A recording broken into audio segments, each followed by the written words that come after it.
In the heat of all of this, you got all these kids who have studied under different types of kung fu schools. They come to Hong Kong and they find these schools again, or they form these cliques again. And so this very elaborate fight culture develops. And Bruce is into that. He has kind of a bloodlust, actually. And he likes getting into fights. And he's studying a style called Wing Chun. And he is getting into fights with folks who are studying other kinds of schools and styles, Choi Le Fut and, Eagle Claw, all these other types of styles. And so actually, if you fast forward to the 1960s, when these kung fu movies start exploding out of Hong Kong, these are all just the kids who grew up in this culture now putting on costumes and doing it in front of a camera. And pretending it's a long time ago as opposed to yesterday. Like, is your style better than my style? We'll find out, all that kind of stuff. Welcome to Forum. I'm Alexis Madrigal. Jeff Chang's new book, Water, Mirror, Echo, is a once-in-a-lifetime endeavor. Working from Bruce Lee's diaries, letters, and other archival materials, as well as newly translated documents from Hong Kong and so much other research, Chang builds a careful portrait of a man and his times, in contrast to the more mythological treatments his fans are prone to give him.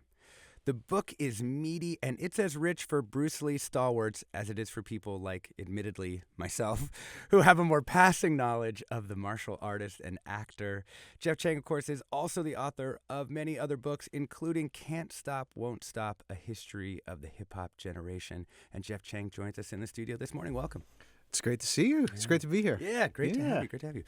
Let's talk a little bit about just the title of the book. Love it. Water, Mirror, Echo. Why the title? So, of course, Bruce's most famous line is, be like water, right? Mm-hmm. Be water, my friend. And so in the process of kind of going through his papers and his notes, there's a book that was called the Tao Jeet Kune Do, and in there were the original lines that he had copied down from a Chinese philosophy book when he was young, probably 18, 19, or 20. And the full lines are: moving, be like water, still, be like a mirror, respond like an echo. And that just kind of knocked me out. It was one of those things where, when you read something and then you have to kind of put the book down and walk around for about 20 minutes to just be like, and so that just stuck with me. And as I was going through his notes, it seemed, and I was able to verify, that he came back to these three lines through his entire life. So, it's something that we were able to kind of think about as far as structuring the story, structuring, his life and how to tell it, but also to kind of think about, the loss of Bruce dying so prematurely, that he, was able to inculcate this idea of being like water, being adaptable, being elusive in a fight. But he never got to really experience what it would mean to be still like a mirror or to respond like an echo. Really, that happens, after his life. He becomes a mirror for millions of people all around the world, multiple generations of them, and his words kind of continue to echo today. So that's one way to kind of describe. That's beautiful. Yeah. Let's talk about Bruce Lee. We can claim him as a native San Franciscan. Yes. He's born in San Francisco in 1940. What was he doing? Why were his parents in San Francisco in 1940? His parents had come to basically raise money for the Chinese nationalists to defend China against the Japanese incursions, Japanese imperialism, and the war that was going on all across China in the 1930s. And they were also, I think, thinking about what it would mean if Hong Kong got invaded. And, during times of war, people are not going to party, they're not going to entertainment or that kind of thing. Bruce's dad was one of the most very famous comedians in the Cantonese opera. And so they were offered a chance to be able to come to San Francisco and then tour the U.S.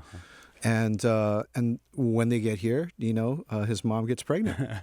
So Bruce is born in the Chinese hospital in 1940. I mean, this is a huge deal, right? I mean, the opera in Chinatown at that time is just a massive part of Chinese life. Absolutely, yeah.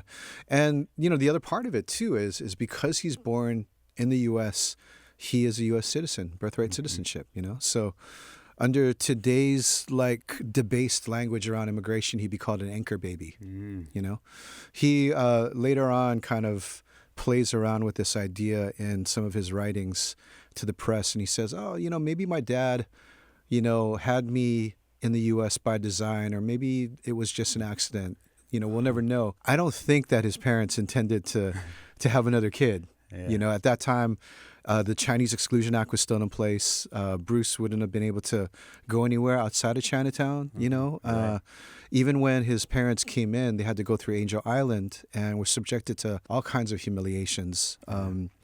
So it's very unlikely that they were trying to move to the U.S., but it becomes really important later in his life. Right. That he's an American citizen. But then he's not raised here, right? I mean, they're just on a tour. So he ends up back in Hong Kong and enters into a brutal situation in Hong Kong at the time. Yeah, he's a war child, So the Japanese invade Hong Kong on December 8th. And, just around the same time that they're invading Pearl Harbor,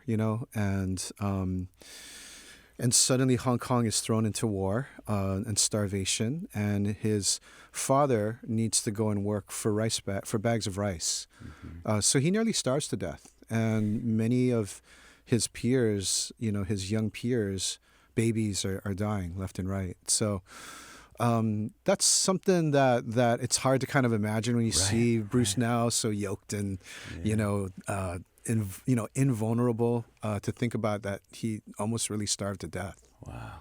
And of course, the post-war period in Hong Kong is also wild, right? I mean, it doesn't just return to some state of peace and tranquility. There's all these immigrants into Hong Kong, and there is, as you describe in the book, just a lot of street fighting. There's a lot of street kids who are just out there brawling. Yeah, I mean, the interesting thing to me when I was looking into this was I was like, wow, this actually sounds a lot like the Bronx in the 1960s and the 1970s. From your work on hip-hop. Yeah, from work on hip-hop. And so, what happens is the Chinese, Civil War ends, 1949, and the communists come into power. And so a lot of refugees and migrants are pouring across the border into Hong Kong. These are overwhelmingly young folks. There's no housing. The British colonial administration doesn't care about these folks at all. So they set up shanties and all kinds of tin huts all up and down the hillsides, and there's fires. Fires really just is. break The Bronx is burning, right? It really is, yeah.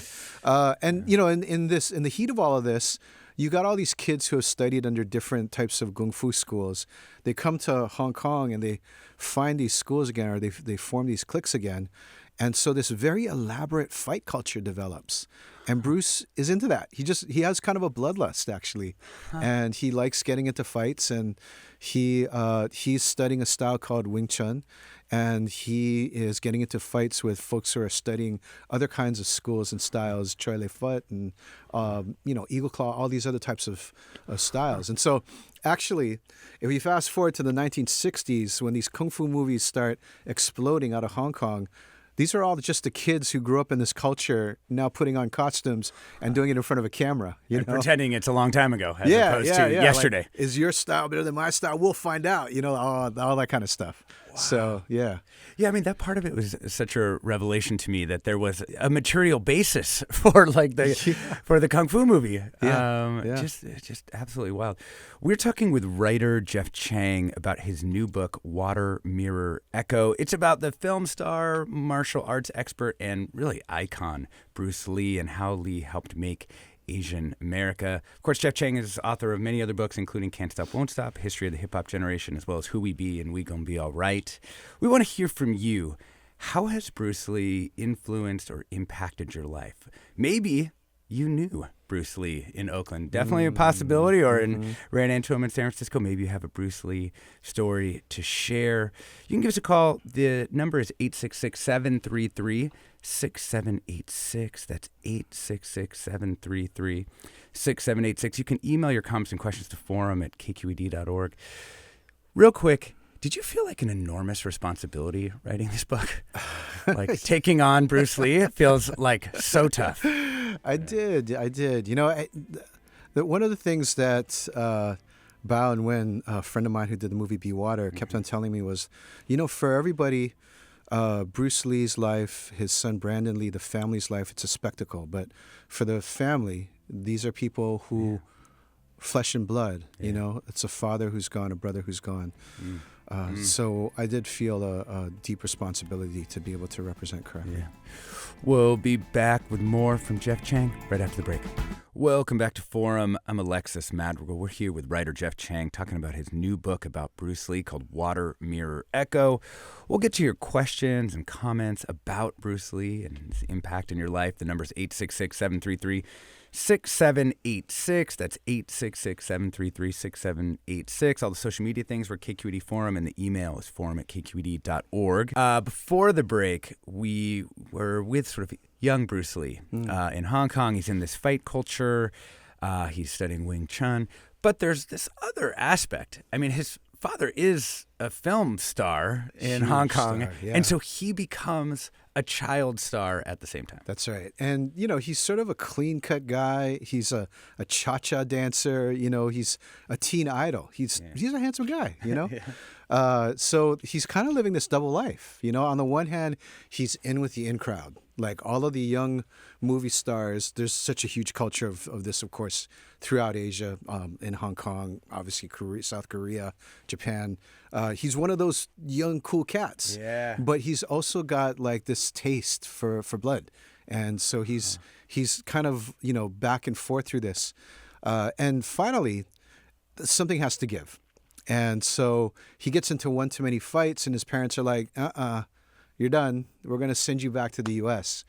And so at the age of 18, he's got $100 in his pocket, and he's alone in steerage and on this 3-week voyage across the Pacific back to San Francisco. And so where does he really first end up sticking when he comes to the States? He stays in San Francisco and Oakland for a little while. He's got his father and mother's friends who still remember him from when he was born, right? 18 years later now, they're looking after him and taking care of him.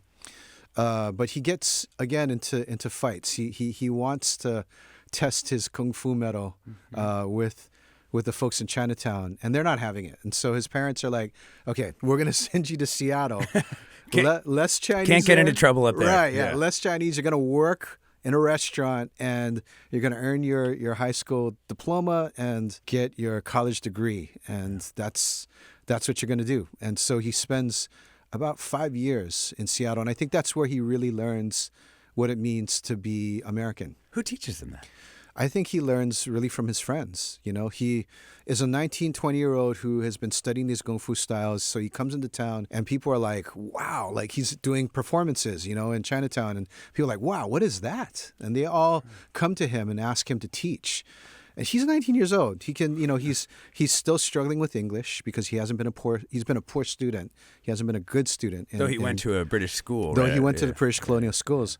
But his first student is Jesse Glover, a Black American, who tells him a story about how when he was 12 years old, he was beaten for no reason by these drunken police in downtown. And so his whole life, he's been wanting to find somebody to help him learn different forms of self-defense. And so he asks Bruce to teach him. And I think Bruce begins to understand, wow, like this is what it means to be a racialized minority. And then he has another really good friend, Taki Kimura, who's a Japanese American, who, when he's 18, is about to graduate and go to Washington State, and be, a doctor, an engineer, that kind of thing. But he is suddenly put on a train and sent to the incarceration camps during World War II, in 1942. And so he's lost all his confidence, and Bruce builds it back up in him. And I think, Bruce is living in this space where it's a city that's 95% white. And this district has got all of the folks of color and poor white folks. And those are the folks that he's hanging out with for the most part over those 5 years. And I think he learns from them. I mean, I imagine this is one reason that you were attracted to the Bruce Lee story, given that a lot of your work in the past has been about, cross-racial solidarities between, Asian Americans and other racialized minorities, right? Well, it's interesting because it didn't strike me. It's there, of course, in the story, but it didn't strike me as a major part of it until I really started talking to a lot of people who were his friends in Seattle and got a picture of what life was like for them. And, I'm really attracted to stories about these underdog kids who are abandoned and then they go on to change the world. And I think that was what I thought I was getting into. Yeah. And of course, behind all of these powerful movements, hip hop, kung fu, martial arts and that kind of stuff, there's powerful streams of solidarity and resistance in them. Yeah.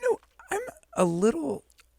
I am a pacifist myself. Mm-hmm. I'm not a fighter. I'm a lover, 100%. And there is a part of me that in reading this book was sort of like, Bruce, why you gotta fight everybody? Like, where is that coming from? Like, what is this sense of violence, and how does it get channeled into something? Like, what's your sort of relationship to martial arts and to fighting in more general? I've studied it. I'm by no means any kind of an expert. You don't want to be like challenged as you walk out of the studio.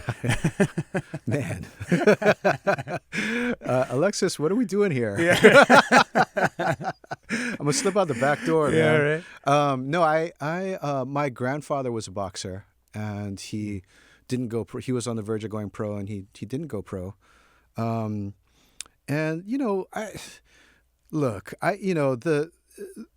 I'm really interested in people who feel like they need to defend other people in warriors, no matter what gender. And I am somebody who wonders too how that kind of mindset, can evolve and, sometimes go off the rails. There's a sort of interesting conversation, I think, in this book, as well as in Can't Stop, Won't Stop, about the relationship between violence and creativity. And that fascinates me, Yeah. Yeah. Well, how do you think Bruce Lee is, as you read through his diaries, is he reflective on what it is that appeals to him about fighting? I think so. I think that he grows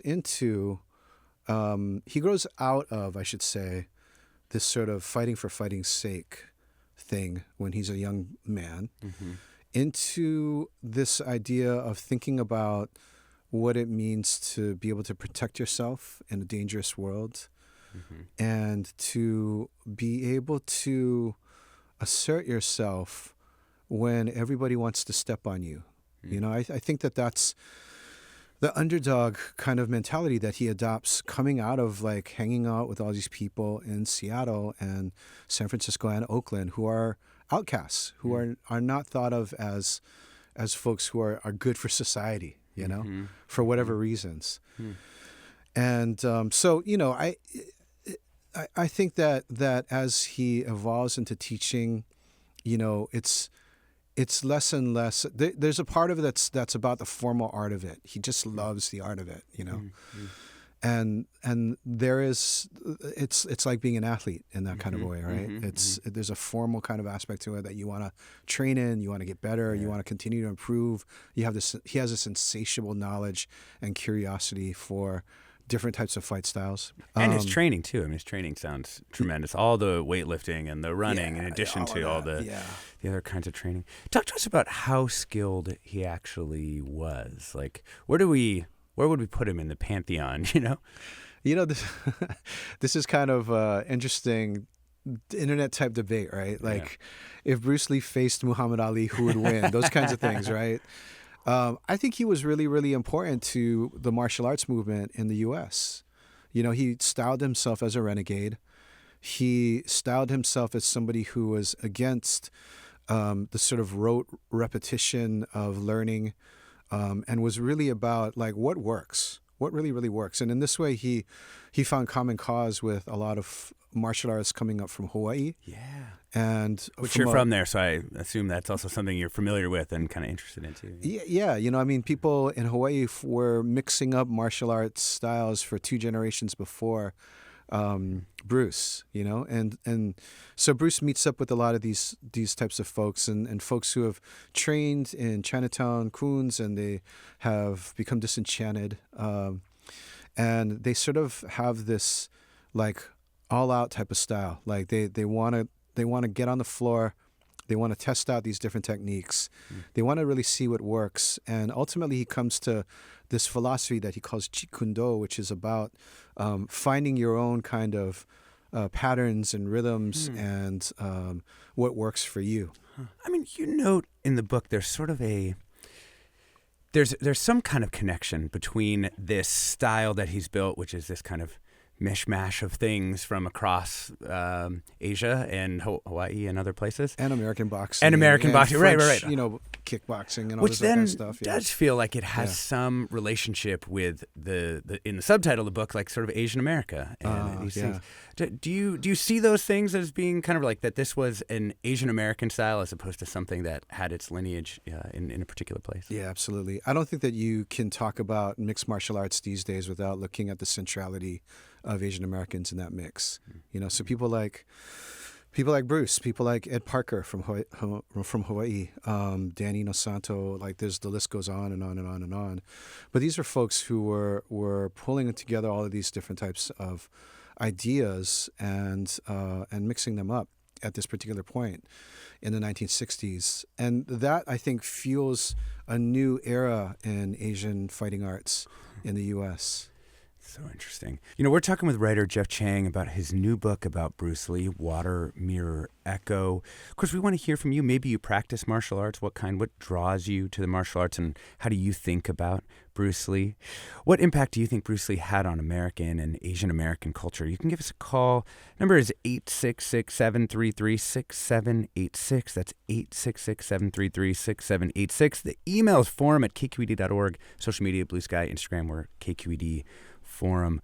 One listener writes in to say, I recall watching these Bruce Lee movies as a child, thinking that he must be on pulleys or ropes because no one could possibly jump or kick like that without some help. Sort of astonishing. He was just practicing his art, and it was captured on film. That's right, yeah? He really was just... He was. I mean, you know, in the early films, he's working with some trampolines and that kind of stuff. But he was all about sort of realism in fight scenes. And in that way, he revolutionized action film. You know, you're talking about action film where folks are swaggering around with big guns or lots of technology and tools like James Bond or Dirty Harry.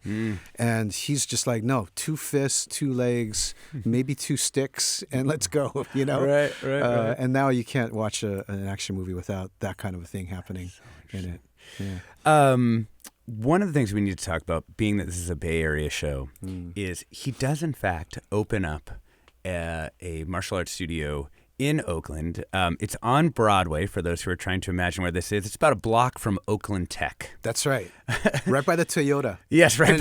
And if you miss it, there's a sign that says Bruce Lee Way. So they just renamed it, I think, last year. I mean, what a wild time. You have Huey Newton, a student at Oakland Tech a block away, and you've got Bruce Lee opening up the studio. I mean, just wild because, you know, for people who've been over to that stretch of Broadway, I mean, it's kind of forgettable in most ways, I would say. There's not much going on, yeah. Talk to me, though, about sort of what that studio represented and kind of the difference between Oakland's kind of Chinese community in Chinatown versus what was happening in San Francisco at that time. Right. I think, you know, in San Francisco, there's a lot of change happening. Immigrants are beginning to come in larger numbers. And so there's a lot of tension, actually, between the folks who have been there for a generation and the kind of... Or longer. Or longer, or much longer, absolutely. 2, 3 generations, 4 generations. The society that was created under the Chinese Exclusion Act. And Oakland is a little bit more freewheeling. You know, there's a lot more folks who are coming in. The segregation is beginning to pull back a little bit.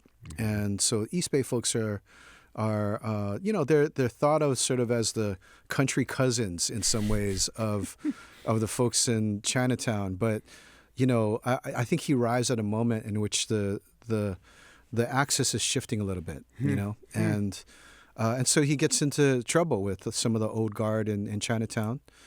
And that results in one of his most famous fights. Yeah, tell us about that. I mean, it's one of those you devote some serious, column inches to this in the book, and it made me think like, oh, this must have been like one of the fights defining in his life. Well, I think it's become a really big thing because so few people saw it. You know, there was like maybe there's debates about this, but maybe 6 people, maybe 12 people, maybe 14 people saw it, and nobody really knows kind of what happened. We've got different accounts of it, and in some ways, it's become so famous because the story's been told. The narrative is that Bruce fought this more recent immigrant, Wang Jackman, to make it possible for Kung Fu to be taught to all non-Chinese. And I actually don't think that that's really how it went down. But that was sort of his wife's account. That was his wife's account, yeah.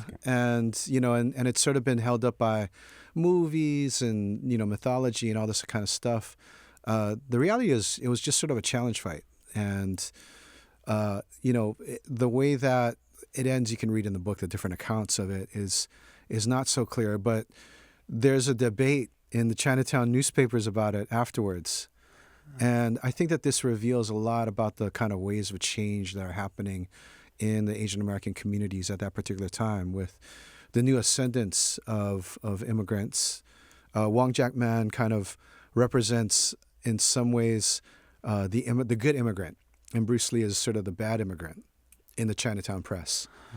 And I think that that's really how the story was felt and read and heard in Asian American communities. And later on, after he passes away, it becomes something else. I don't know if this is a heresy or not, but another listener asked, could the guest talk about the movies, Bruce Lee movies? And to put it kindly, the thin plotting and character development, they often feel like fight scenes strung together with the cheesiest dialogue possible. Yeah. And they're made worse, I think, or better, depending on what you like, by the dubbing, by the English dubbing in the movies. But yeah, I don't think that these are, this is, his movies are not the Godfather trilogy or that kind of thing, This is not high art. This is popular art. But it captured a moment in what's happening at that particular time in Asia and in Asian America, which is this moment of anti-colonial protest, and fighting the man, and it kind of intertwines when it comes to the U.S. with blaxploitation movies, because they're playing in the same theaters in the inner cities, So right. Shaft, Coffee, Superfly Coffee, Sweet Sweetback, of course, set it all off in 1971. Right. And that's 1971 is also the year that Bruce makes The Big Boss. So yeah, thin plotting, not necessarily always great acting or that kind of stuff. Amazing fights, and yeah, there's a lot to be said, I think, about that. I do write about that in the book. I think they're meant to be enjoyed. I don't think that they're meant to be fussed over as high cinema. Yeah. We're talking with writer Jeff Chang about his new book, Water, Mirror, Echo. Of course, it's about film star, martial arts expert, cultural icon, and sometime Oakland resident Bruce Lee. Jeff Chang, of course, author of many other books, including Can't Stop, Won't Stop, A History of the Hip-Hop Generation. We want to hear from you about how Bruce Lee influenced or impacted your life. Perhaps you practice martial arts. Maybe you want to talk about the impact that Bruce Lee had on American and Asian American culture. You can give us a call, of course, 866-733-6786. That's 866-733-6786. We'll get to some calls in the next segment. Forum at kqed.org and all of the social media things, of course, Blue Sky, Instagram, and the Discord. We're at KQED Forum. I'm Alexis Madrigal. Stay tuned for more. We're back with writer Jeff Chang talking about his new book, Water, Mirror, Echo, and of course the legacy of Bruce Lee. Madhav in San Carlos, welcome to the show. Yeah, thank you. Love the show, and thank you for taking my call. I grew up in India watching a lot of Bruce Lee movies and loved each and every one of those. As I grew up, I transitioned more towards the philosophical side. I started meditating and was drawn more towards Zen Buddhism. I also happened to come across certain videos where Bruce Lee talks about Zen and philosophy and Eastern philosophy. My question is if the speaker had any perspective or insight into that transition or journey that Bruce Lee had. Yeah, what a great question. Such a good question. When he was young, he was very active. He was almost hyperactive, really.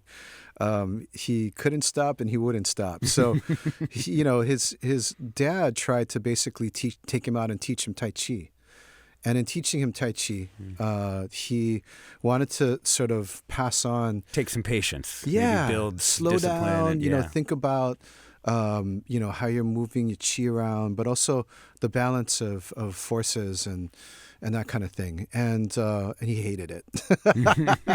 He really hated it. It was really not until he is told by his parents that he's going to be forced to go back to the U.S. alone that he actually dives into reading a lot. He was a poor student. But, the stuff that he picks up are like martial arts pamphlets and also martial arts books, like the ancient classics. And in a lot of these pamphlets and books, there's always references to philosophies. And so this is sort of his introduction to Asian philosophy. And of course, he's also getting it from Ip Man, his Wing Chun teacher as well, who, always tries to get Bruce to concentrate, to sort of, be at one with the sort of void in the center of him, to be able to be open. And so this is where he begins to read these things like the Lizi, where he finds these passages, moving be like water, still be like a mirror, respond like an echo. What would you say his actual philosophy was, though? I think he was searching. He moves to Seattle and he's coming to the West Coast at the time that people like Alan Watts and the Beats are popularizing Zen Buddhism and Taoist ideas that sort of are their precursor in some ways. And so I got to see a lot of his books, his paperbacks from when he was 18, 19, 20 years old, and he's got them all underlined, he's devoutly underlining all these things that Alan Watts is saying. And then he's applying it to teaching the martial arts to his students, So all of this actually ends up in the beginning of Enter the Dragon, in these sort of philosophical scenes where he is meeting with his Sifu, and where, he's meeting then with his student afterwards. It's sort of, he's trying to illustrate at that particular point that he understands what his role is as a teacher. He's been taught by, the ancient Sifus and the masters, and now he's to teach the next generation, that he needs to be able to kind of embrace this emptiness. And I think that is where he was going when he passed away. And so for me, there's a lot of passages where I'm pulling stuff out that I was just stunned to read, where he's thinking about water and he's jumping off from these old texts and he's, then expanding on them and writing in his own kind of poetic style. That water can flow, that it can move, that it can crash, that water can seep through and destroy rock. Water can also freeze, and it can move in all these different types of ways. And so, for that reason, the fighter should try to be like water. And we also did a book one time on the show, great book about water policy called Water Always Wins. Water always wins. Water always wins. You can fight it. You can try and hold it back, but water always wins. Water always wins, yeah. Let me bring in Barry in Danville. Welcome, Barry. Good morning. Good morning. Thanks for having me on the show. Yeah, go ahead. Okay, so Bruce, my first introduction to Bruce Lee was just before they released the movie Enter the Dragon. I was 15 and a half when it was released, and it was a massive influence of all of us 15-year-old martial artists in Fairfield, California. Yeah. And even with that, all the instructors, a number of instructors there, would make these claims that they had met Bruce, and Bruce had told them to change their style and so on and so forth.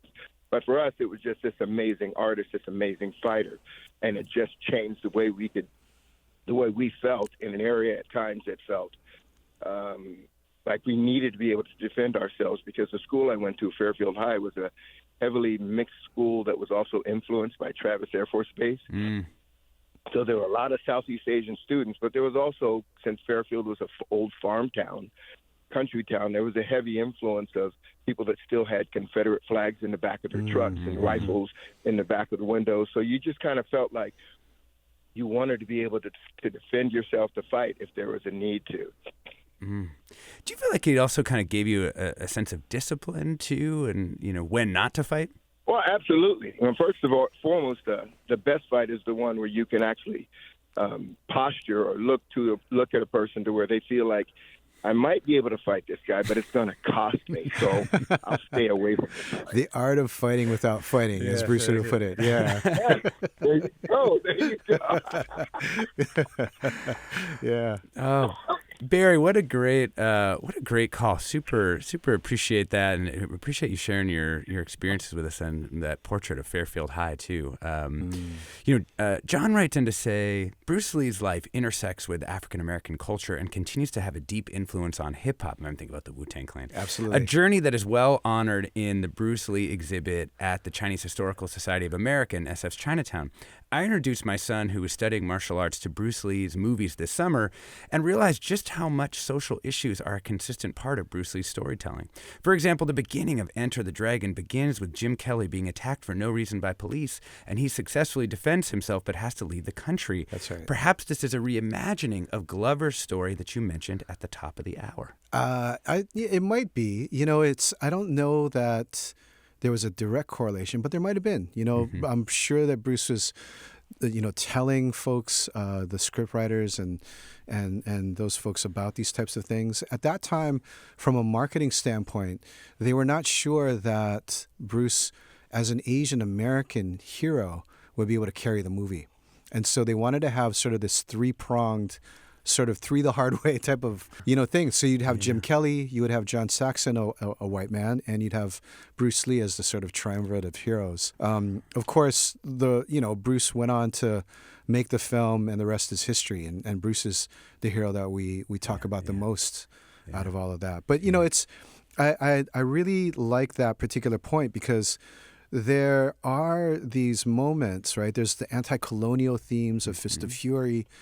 And in Enter the Dragon, there's that unforgettable scene where Jim Kelly's character, William, says, the ghettos, they're all the same no matter where you go, right? And so it just really captures this sort of solidarity that I think Bruce continues to represent these days. Freddie in San Francisco, welcome. Hello. I have a question, Jeff. I'm really looking forward to your book. I know What's up, Freddie? Old friends. I thought I'd call it. How you doing, brother?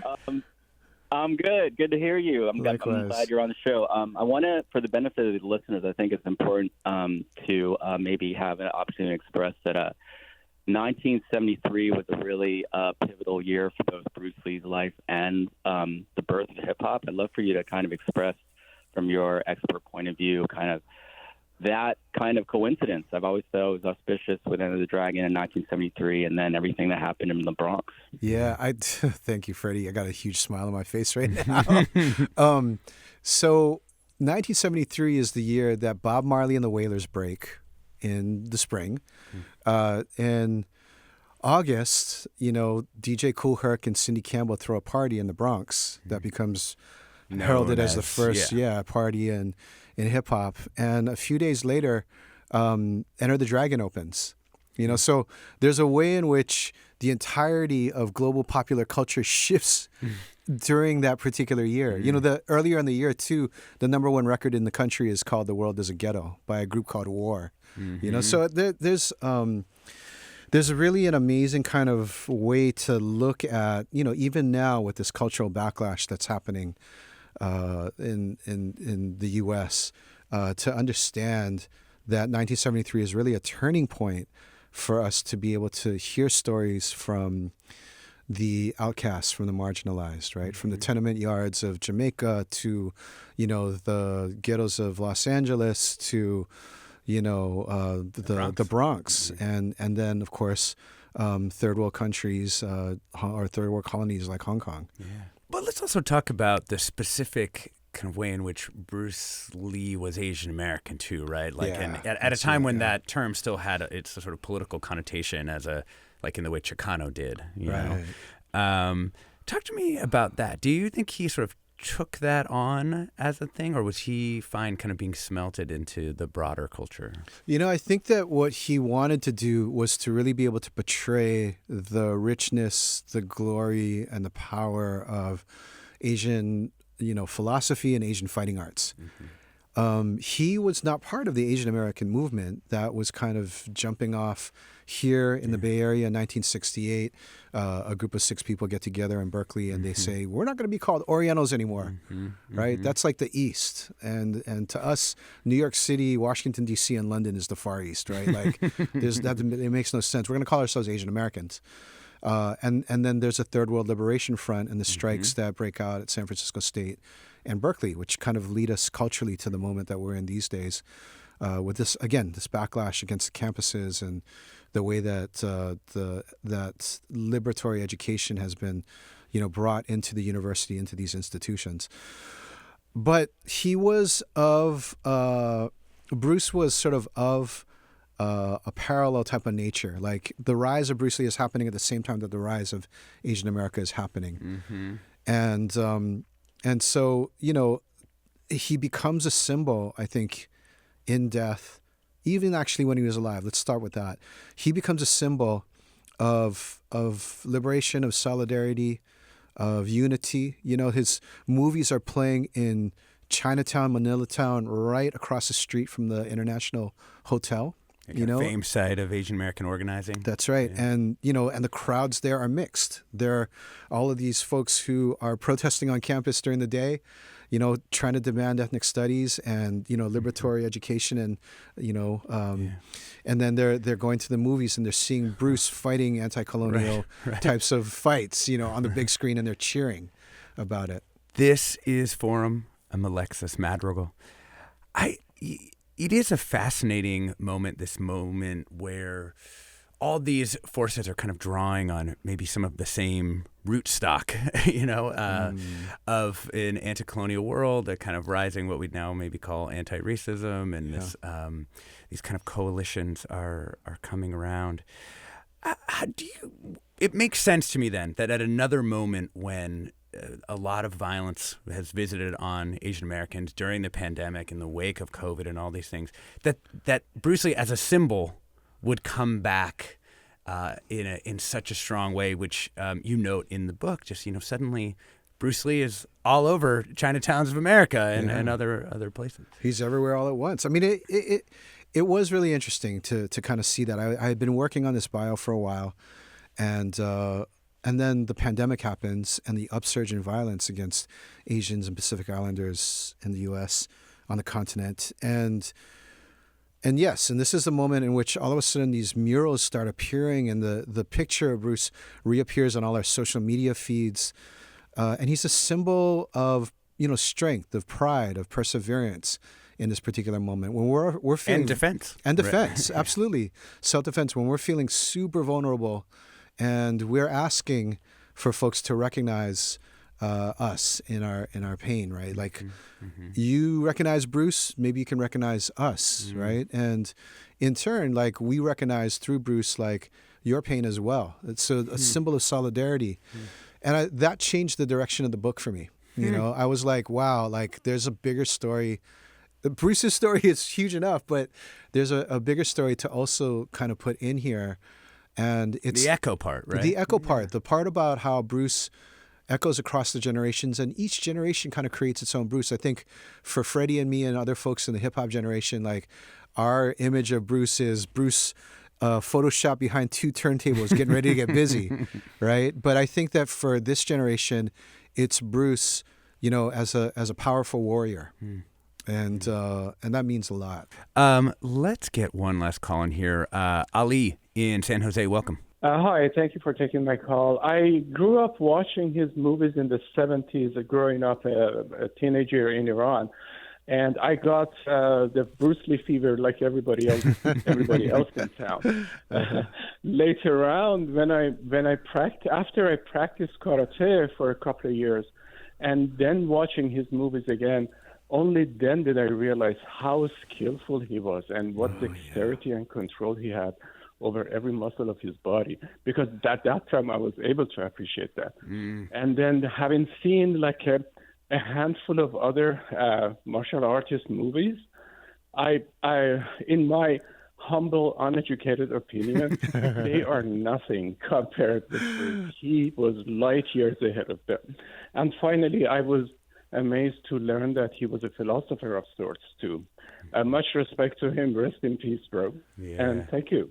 Thank you, Ali. I mean, one thing that's really come across from College State is the international reach that Bruce Lee had. You know, people who are seeing these movies all over the world. We got India, we got Iran, we got Fairfield, you know? I mean, this is such a fascinating translatability of the body and the mind of Bruce Lee. Yeah, I think, you know, in part it's because he passed away so prematurely and young, you know? And so there's a way in which our heroes who pass away young, we project onto them our deepest dreams, our ambitions, our hopes.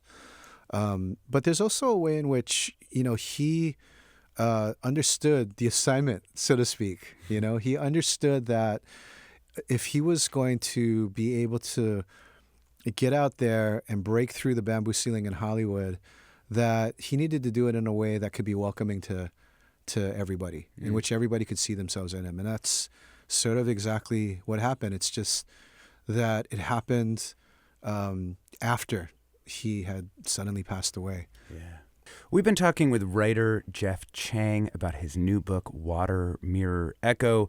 It's about, of course, film star, martial arts expert, and cultural icon Bruce Lee, known all around the world. It's also about how Lee helped to make Asian America. There's so much more that we couldn't get to in the book, particularly about just like how the movies were made, where they were made, the travails of Bruce Lee. I know that Jeff has a very busy schedule of events coming up in the Bay Area, so you can go see him, meet him, and hear about some of these other aspects of the book. It comes out next Tuesday, right? Yes. The book's not out yet. Get those pre-orders in. It always helps every author. So. Absolutely.